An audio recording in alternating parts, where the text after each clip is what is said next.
Continue reading Srimad Bhagavatam by A.C. Bhaktivedanta Swami Prabhupada.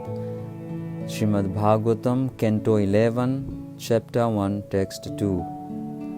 Yo kopitaha subahu pandu suta sapatnair durdiyota helana kacha grahan dibhistan kritva nimittham itareta ratha sametan hatva nirpan nirahara satshiti bharam ishaha. Because the sons of Pandu were enraged by the numerous offences of their enemies, such as duplicitous, gambling, verbal insults, the seizing of Draupadi's hair, and many other cruel transgressions, the Supreme Lord engaged those Pandavas as the immediate cause to execute His will. On the pretext of the battle of Kurukshetra, Lord Krishna arranged for all the kings who were burdening the earth to assemble with their armies on opposite side of the battlefield, and when the Lord killed them through the agency of war, the earth was relieved of its burden. The Pandavas were repeatedly harassed by their enemies such as Duryodhana and Dusasana. As innocent young princes, the Pandavas had no enemy, but Duryodhana was constantly plotting against his helpless cousins. The Pandavas were sent to a house of lac, which was later burned to the ground.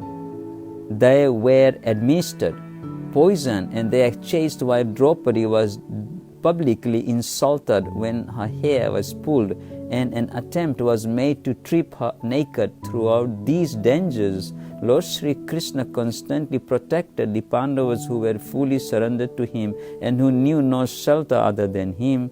In this verse, the word Itare Tarata is significant. Previous to the battle of Kurukshetra, Krishna had personally killed many demons, including Putana, Kesi, Agasura, and Kamsa. Now, Krishna wanted to complete his mission of removing the earth's burden by killing the remaining impious kings. But as is stated here, Kirtava Nimittham, the Lord did not personally kill, but empowered his devotees Arjuna and the other Pandavas to remove the impious kings, thus acting personally and through his immediate expansions, Balaram, as well as by empowering his pure devotees such as the Pandavas. Krishna fully displayed the pastimes of the Yuga Avatara by re-establishing religious principles and ridding the world of demons. Period. Although the general purpose of the Kurukshetra battle was to kill the demons, by Krishna's arrangement some great devotees such as Bhishma also appeared to be inimical toward the Lord. But as described in the first canto of Srimad Bhagavatam 1.9.39, by the words Hatha Gata Swarupa, many great devotees played with the Lord as enemies, and upon being killed by Krishna returned immediately to his abode in the spiritual sky in their original spiritual bodies.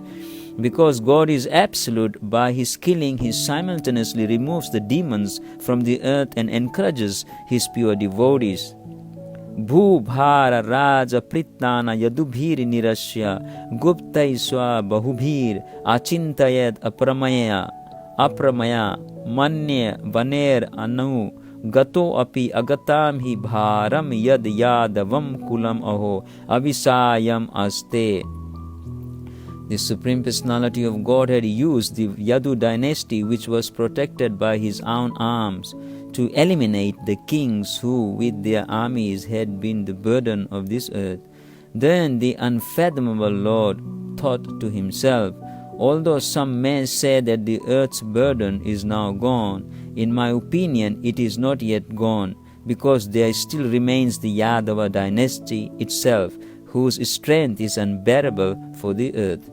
Srila Bhaktisiddhanta Saraswati Thakur has remarked in this regard that although ordinary people might think that the Lord had now removed the burden of the earth by killing the demons, re-establishing dharma, and so on, Lord Sri Krishna himself could detect that there was further danger from the irreligious activities of his own family members who were acting improperly.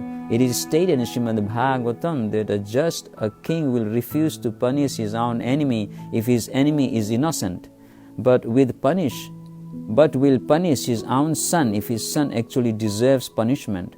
Thus, although in the eyes of the world, the members of the Lord's own dynasty are always worshipable, Lord Krishna detected that by their intimate association with him, some members of the Yadu dynasty had become indifferent to his will. Since such whimsical members of the Yadu dynasty could act freely, being relatives of the Supreme Personality of Godhead, they would surely cause great misfortune for the world. And foolish persons would take such whimsical behavior to be the will of Krishna. Thus, the Lord, whose desires are inconceivable, began to consider the need to annihilate the indifferent, contemptuous members of the Yadu family. From the viewpoint of ordinary persons, all the demons had been killed by the Supreme Lord's pastimes in Dwarka and Mathura, as well as the battle of Kurukshetra, and the earth was now free from its burden. Nevertheless, to free the earth from the remaining burden of his own puffed-up family members, Lord Sri Krishna transferred them away from the earth by causing a fratricidal quarrel among them. In this way, he prepared for his own disappearance from the earth. Sridhar Swami has pointed out that the word Bahubhi by his arms is used in the plural rather than the dual, to indicate that the Lord caused the destruction of the Yadu dynasty in his four-armed form. The original form of Krishna as Govinda is two-armed, but it was by the plenary portion of the four-armed Narayana that the Lord killed all the demons on the earth and ultimately removed the burdensome members of his own family. It may be asked, if certain members of the Yadu family had been indifferent to the will of the Lord, why didn't they oppose the Lord in his plan to remove them from the earth?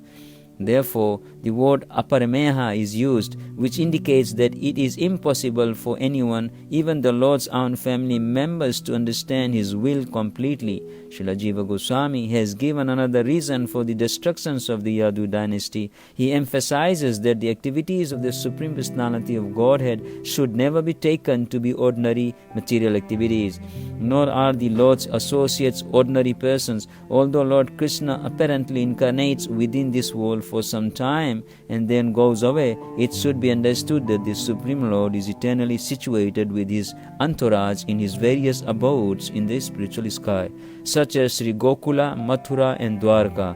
The members of the Yadu dynasty are eternal associates of the Lord, and therefore they cannot bear to be separated from the Lord. Since Krishna was preparing to give up his earthly pastimes, if he were to leave the Yadu dynasty on the earth, they would surely become so disturbed by his absence that in their highly agitated state of mind they would trample and destroy the earth. Therefore, Krishna arranged the disappearance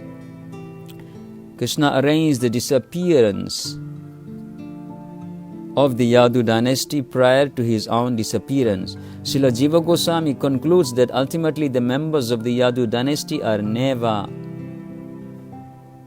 to be considered irreligious. Vaishnavacharyas have mentioned that the story of disappearance of the Yadu dynasty is especially meant to help the conditioned souls achieve a liberation from the bondage of material life. Within the three worlds there were none as powerful, as opulent as the Yadu dynasty. The Supreme Personality of Godhead is the possessor of unlimited opulence, beauty, strength, knowledge, fame, and so on. And the members of the Yadu dynasty, being the personal associates of the Lord, were also endowed with inconceivable opulences. Therefore, when we see how fratricidal war suddenly deprived the members of the Yadu dynasty of all their earthly possessions and even their lives, we can understand that there is no permanent position within this material world. In other words, although the members of the Yadu dynasty are eternal associates of the Lord and were immediately transferred to another planet where the Lord was appearing, their sudden disappearance through fratricidal war is meant to impress upon the conditioned souls the temporary nature of this world. Therefore, the apparent indifference or enmity of certain members of the Yadu dynasty toward Krishna should not be taken to be actual irreligion on their part. The entire situation was arranged by Lord Sri Krishna to teach a lesson to the cognisant souls. In this connection, Srila Jiva Goswami has cited several verses from the Bhagavatam to prove that the members of the Yadu dynasty achieved their exalted birth in the Lord's own family by innumerable pious activities and by complete absorption in thought of the Lord Krishna. In fact, it is said that in the sleeping, sitting, walking and speaking, they were unable to remember their own selves because they were simply thinking of Krishna. In the first canto of Srimad Bhagavatam 1.15.33, Srila Prabhupada has commented as follows: on the disappearance of the Yadu dynasty, the setting of the sun does not mean the end of the sun. It means that the sun is out of our sight. Similarly, the end of the mission of the Lord on a particular planet or universe is only means that He is out of our sight. The end of the Yadu dynasty also does not mean that it is annihilated. It disappears along with the Lord out of our sight.